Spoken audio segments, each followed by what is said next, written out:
रूपा अपने पति नामदेव और बेटी संध्या के साथ अजमेर में रहती थी।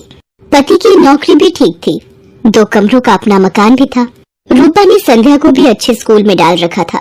नामदेव भी रूपा और संध्या की खुशी का ख्याल रखता था। सब कुछ ठीक चल रहा था, पर अचानक मानो रूपा की खुशियों को किसी की नजर लग गई। नामदेव को दोस्तों के साथ खाने पीने की आदत पड़ गई।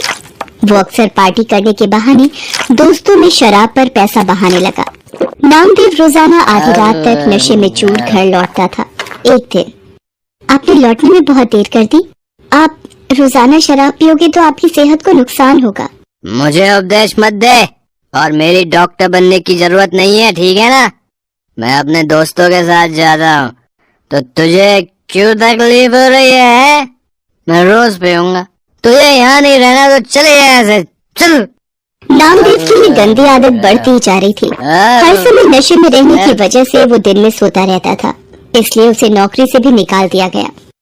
धीरे धीरे नामदेव ने अपना सब कुछ बेच दिया, यहाँ तक कि घर भी। अब वो रूपा और संध्या को लेकर एक किराए के घर में रहने लगा। रूपा परेशान रहने लगी। एक दिन, अरे ये संध्या के स्कूल से फीस का नोटिस। अब मैं क्या करूँ? कहाँ से फीस के पैसे लाऊं? माँ, भूख लगी है, कुछ खाने के लिए है तो दे दो। रुक, मैं सब्जी वाले की दुकान से आलू लाकर तुझे रोटी बनाकर देती हूँ। हाँ माँ, तुम्हारे हाथ का आलू का पराठा तो बहुत स्वादिष्ट होता है। संध्या आलू लेने बाजार चली जाती है। रास्ते में वो सोचती जा रही थी कि ऐसा क्या करे कि संध्या की फीस भर सके। तभी उसकी सहेली का फोन आ जाता है। वो दूसरे शहर में रहती है। सहेली के बार बार पूछने पर रूपा उसे अपनी सारी परेशानी बताती है। अलका, बस यही सोच रही हूँ कि अभी संध्या की फीस भरनी है, घर का खर्चा सब कैसे होगा। अरे तू घबरा मत, सब ठीक हो जाएगा। अभी इस वक्त तू कहाँ है? संध्या को मेरे हाथ के आलू के पराठे बहुत पसंद है, आलू लेने जा रही थी। आलू के पराठों से याद आया, तू तो राजमा चावल कितने टेस्टी बनाती थी, याद है? सब उंगलियां चाटते रह जाते थे। तू राजमा चावल बनाकर क्यों नहीं बेचती? इससे तेरी कमाई भी हो जाएगी, जिससे तू थोड़ा बहुत परिवार का खर्च उठा पाएगी। सहेली की बात रूपा के दिल में घर कर गई। उसे एक उम्मीद दिखाई दी, पर शुरुआत कैसे करे उसे अब यही सोचना था। अगले दिन उसने राजमा और चावल बनाए और पतीले में लेकर घर के पास सड़क के किनारे बैठ गई। पूरा दिन धूप में वो बैठी रही, पर किसी ने भी उसके राजमा चावल नहीं खरीदे। शाम को वो घर आ गई। उसके राजमा चावल बिल्कुल भी नहीं बिके। वो घर आकर रोने लगी। मैं क्या करूं भगवान, मैंने कोशिश की पर कामयाब नहीं हुई, मुझे हिम्मत दो भगवान। माँ, जब मैं कभी परीक्षा में अच्छा नहीं करती तो तुम ही तो मुझे कहती हो दोबारा मेहनत करूं। आप भी कल दोबारा कोशिश करना माँ। मेरी बेटी कितनी समझदार हो गई है, तू ठीक कह रही है। मैं एक बार और कल कोशिश करूंगी। रूपा अगले दिन दोबारा राजमा चावल बनाती है। पूरा दिन एक भी ग्राहक नहीं आता। रूपा निराश हो जाती है। आज भी कोई ग्राहक नहीं आया। लगता है मुझे ये काम बंद करना पड़ेगा। अब आपके पास कुछ खाने को मिलेगा? यहाँ आसपास की खाने की दुकानें बंद हो गई हैं। आपको यहाँ देखा तो मुझे लगा कि यहाँ कुछ खाने को मिल जाए शायद। जी, राजमा चावल की प्लेट है मेरे पास। भूख में तो सब कुछ अमृत है। एक प्लेट कितने की है? जी 20 रुपए। क्या बात है, राजमा चावल तो बड़े ही स्वादिष्ट बने हुए हैं। आपको पहले तो कभी नहीं देखा यहाँ, क्योंकि मैं पहले कई बार आया हूँ इधर। जी अभी शुरू किया है। ये लो आपके 20 रुपए। पूरा दिन बीत जाने के बाद एक प्लेट ही बिकी थी रूपा की, पर इस एक प्लेट के पैसों ने उसे हिम्मत दी थी। रूपा अगले दिन राजमा चावल लेकर ही बैठी थी कि पिछली रात वाला ग्राहक दोबारा आया। आपने पहचाना मुझे? कल आपके राजमा चावल बहुत स्वादिष्ट लगे, तो मेरे पार्टनर दोस्त को भी खिलाने आया हूँ। आप 2 प्लेट बना दीजिए। अभी बना देती हूँ साहब। धीरे धीरे 1 से 2 व्यक्ति देखते देखते अब रूपा के पास ग्राहक आने शुरू हो गए थे। रूपा कमाए हुए पैसों से संध्या की स्कूल की फीस भरना चाहती थी, पर एक दिन, ये ट्रंक में क्या छुपा रही है? दिखा जरा, दिखा मुझे। ये रुपए मैंने संध्या की स्कूल की फीस के लिए जोड़ कर रखे हैं, ये मत ले जाओ। देख, मेरे दोस्त मेरा इंतजार कर रहे हैं। ये रुपए दे मुझे, दे, इधर दे। नामदेव रुपए छीन कर ले जाता है। रूपा रोने लगती है। वो सोचती है, ऐसे तो ये सारे कमाए हुए पैसे शराब में उड़ा देंगे, मुझे कुछ रुपए संध्या के भविष्य के लिए भी जोड़ने होंगे। धीरे धीरे रूपा का काम चल जाता है। वो एक ठेला किराए पर ले लेती है और अब वो ठेले पर राजमा चावल बनाकर बेचने लगी। समय बीतता गया। रूपा की जिंदगी 15 साल आगे चली गई। संध्या भी पैसों की कमी के कारण 10वीं तक की पढ़ाई कर पाई। वो भी अब माँ के काम में हाथ बटाती थी। रूपा मेहनत करते करते थक गई थी, पर उसकी एक जिम्मेदारी अभी बाकी थी। वो थी संध्या की शादी। एक दिन रूपा की वही सहेली जिसने फोन पर बात की थी, रूपा से मिलने आती है। आज तुझे इतने सालों बाद देखकर मेरे आंसू नहीं रुक रहे। मेरी प्यारी सहेली रूपा, ये तूने अपना क्या हाल बना लिया है।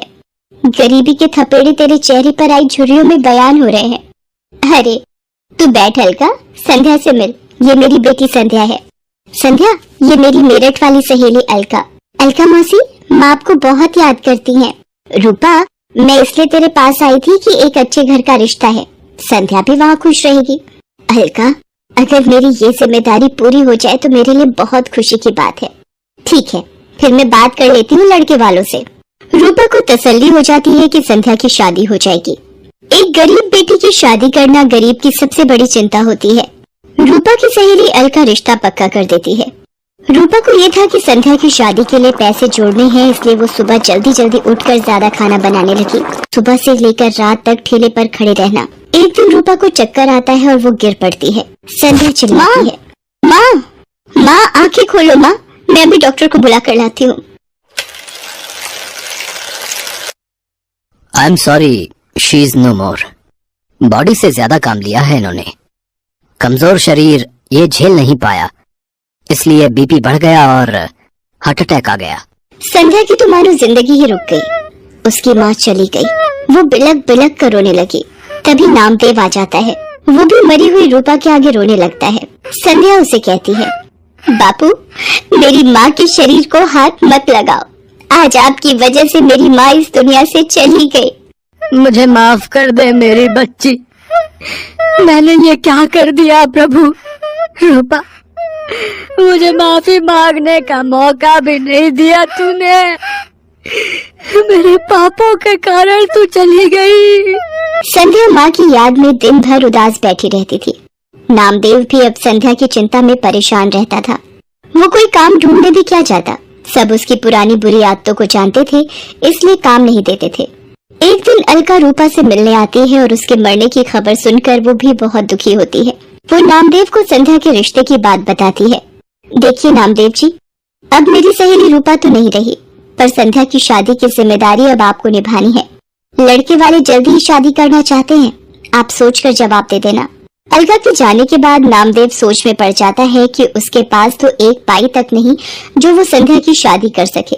वो रूपा को याद करके रोने लगता है। तभी एक आदमी आता है। जी नमस्ते, मेरा नाम मोहन है।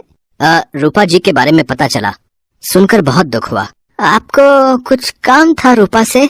जी, एक दिन मैं रूपा जी के ठेले पर राजमा चावल खाने आया था, तभी उनसे बात हुई। मैं जरूरतमंद लोगों के लिए एक बैंक योजना चलाता हूँ। रूपा जी भी मेरे पास रुपए जमा करवाती थी। वो जब भी पैसे जमा करने आती तो यही कहती थी कि मेरी बेटी संध्या की शादी में काम आएंगे। आज वही रुपए मैं देने आया हूँ। पिछले दिनों उन्होंने मुझे फोन किया था कि बेटी की शादी के लिए जरूरत है तो मैं उन्हें दे दूं। ये लीजिए, ब्याज मिलाकर 3.5 लाख रुपए उनके बैंक में जुड़े हुए हैं। आज उन्हें देने आया था। रूपा, तुम अपनी जिम्मेदारी निभाना नहीं भूली। जाते जाते भी अपनी बेटी की शादी की जिम्मेदारी निभा गई। संध्या बेटी, देखो, तुम्हारी माँ की तरफ से शादी का तोहफा ये अंकल जी लाए हैं। संध्या भी ये सब देखकर रोने लगती है। उन रुपयों को नामदेव संध्या की शादी में लगा देता है और संध्या को ढेर सारा आशीर्वाद देकर विदा कर देता है। तो दोस्तों, कैसे हैं आप सब? हमारी कहानियाँ देखने के लिए हमारे चैनल को सब्सक्राइब कीजिए और हाँ, बेल आइकॉन पर क्लिक करना मत भूलिएगा।